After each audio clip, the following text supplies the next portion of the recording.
ओम शांति। सबसे पहले तो हमें यह ज्ञान स्पष्टता से होना चाहिए कि हम कौन हैं, हमारा स्वरूप क्या है। इतने सारे जन्मों में हमने अच्छाई और बुराई के पार्ट बजाए हैं, मतलब किसने पार्ट बजाए हैं? हम जो कि एक अति सूक्ष्म आत्मा है, वो असल में हम एक चैतन्य अति सूक्ष्म आध्यात्मिक ऊर्जा है।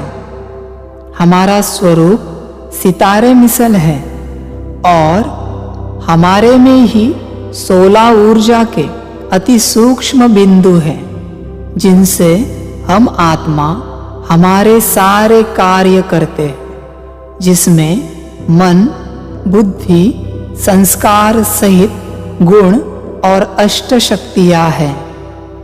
अभी हम यह जानेंगे कि हम आत्मा जो सतयुग से लेकर कलियुग और संगम युग अंत तक जो पार्ट बजाते हैं, वह असल में कहाँ नूंद है। हम आत्मा ने जो अपने द्वापर युग और कलियुग के 63 जन्मों में कर्म किए हैं, वह असल में कहाँ और किस रूप में है, इन बातों को हम अच्छी तरह से जान लेंगे। हम आत्मा के जो 16 ऊर्जा बिंदु है, उसमें भी जो 16 नंबर का जो बिंदु है, जिसे कि बुद्धि कहा जाता है, इस ऊर्जा बिंदु में ही हम आत्मा के 84 जन्म या ड्रामानुसार जितने भी जन्म मिले हैं, वह सभी नूंद यानी कि रिकॉर्ड है। इस ऊर्जा बिंदु यानी कि क्वांटा के बाहर 16 ऊर्जा की लेयर्स हैं। इसमें बाहर से 16वीं लेयर से शुरुआत करके हम जानेंगे कि हमारे कौन से युग के जन्म कहाँ नूंद है। सबसे पहले बाहर की जो 2 लेयर्स हैं, 16 नंबर और 15 नंबर, इन 2 लेयर्स में हमारे सतयुग के 8 जन्मों की रिकॉर्डिंग है। इसमें भी 2 लेयर्स में 8 और अति सूक्ष्म लेयर्स बने हैं, जिसमें कि एक लेयर में सतयुग के 1 जन्म की रिकॉर्डिंग है। इसके बाद जो 4 लेयर्स हैं, 14 नंबर, 13 नंबर, 12 नंबर और 11 नंबर, इसमें त्रेता युग के 12 जन्मों की रिकॉर्डिंग है। इसमें भी इन 4 लेयर्स में अति सूक्ष्म ऐसी 12 लेयर्स, जिसमें कि एक लेयर में त्रेता युग के 1 जन्म की रिकॉर्डिंग है।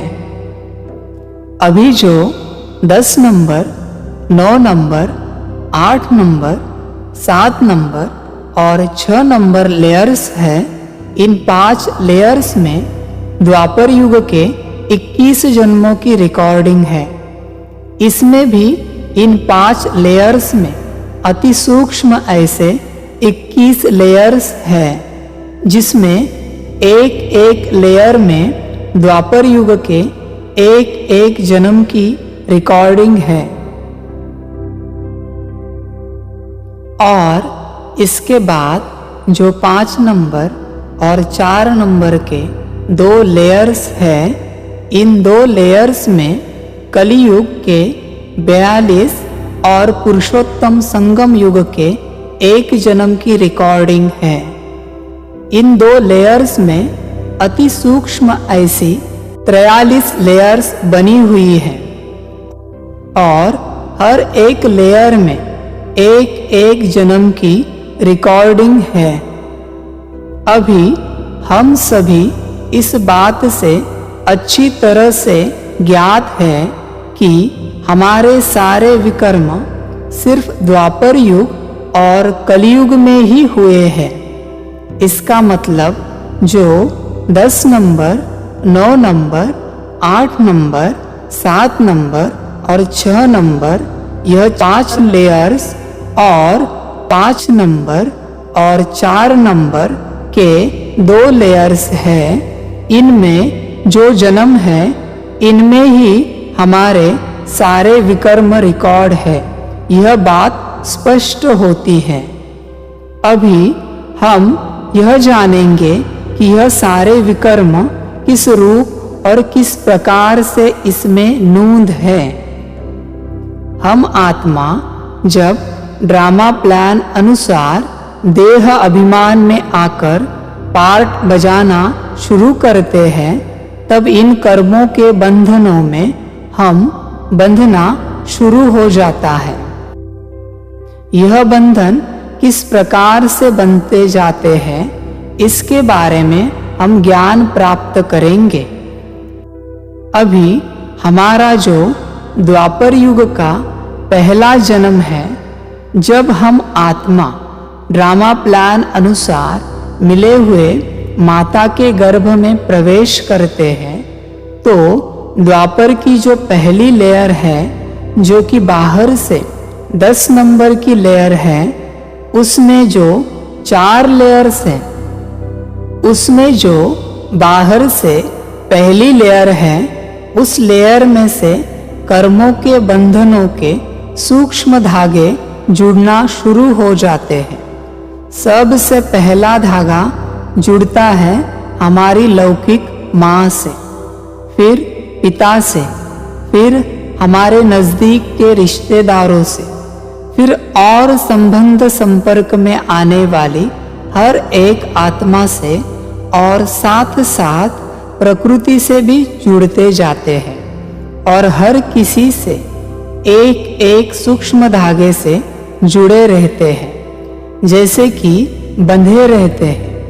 अभी हम आत्मा ने इन सभी आत्माओं के साथ और प्रकृति के साथ जो भी अच्छे बुरे व्यवहार किए हैं, वह सभी कर्मों के रूप में हमारे अंदर नूंद होने के कारण हम आत्मा इन सभी से बंधे हुए हैं, और इस जन्म से लेकर हमारे संबंध संपर्क में आने वाली हर आत्मा और प्रकृति के तत्व हमें वही देने वाले हैं जो हमने उन्हें दिया था।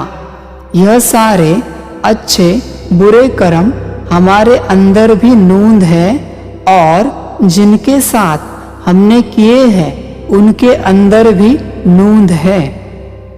इस प्रकार द्वापर युग के शुरू से लेकर कलयुग के अंत तक हमने जो जन्म लिए हैं, उन हर एक जन्म के अति सूक्ष्म लेयर से जो धागे जिन जिन आत्माओं से कर्मों रूपी बंधन में जुड़े हुए हैं, वह सभी वहाँ के वहाँ है, और हर एक धागे से हमने किए हुए कर्मों की ऊर्जा निरंतर हमारी ओर प्रवाहित होती रहती है, और हमारे जीवन में अच्छे बुरे बदलाव आते रहते हैं।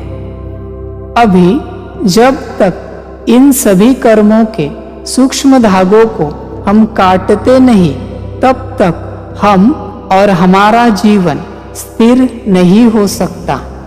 इन सूक्ष्म धागों को काटने के सिर्फ 2 उपाय हैं, एक है भोग और एक है योग। अभी हम विस्तार से जानेंगे कि भोग या योग में हमारे कर्मों के सूक्ष्म धागे कैसे कटते हैं।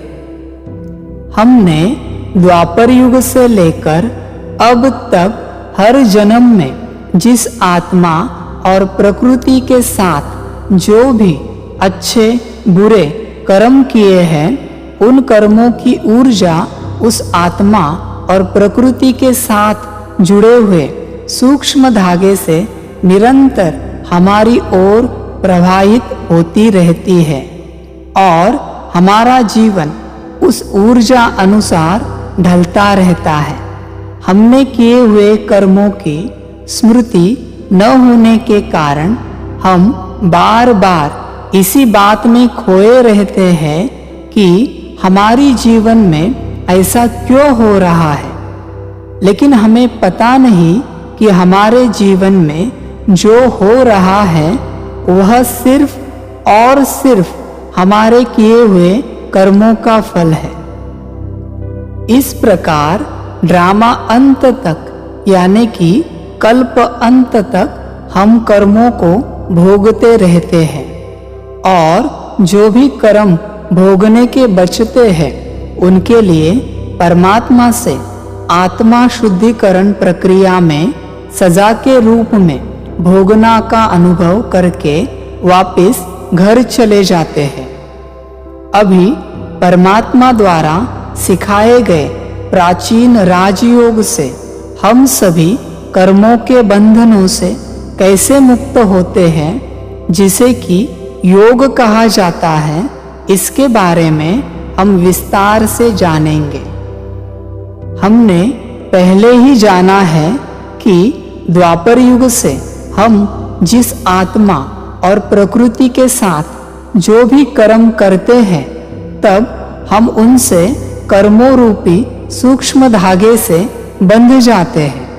अभी पुरुषोत्तम संगम युग में परमात्मा प्राप्ति के बाद परमात्मा द्वारा सिखाए गए प्राचीन राजयोग को करना शुरू करते हैं, जिसमें कि हम स्वयं को आत्मा समझ परमात्मा को याद करते हैं, जिसे योग कहा जाता है।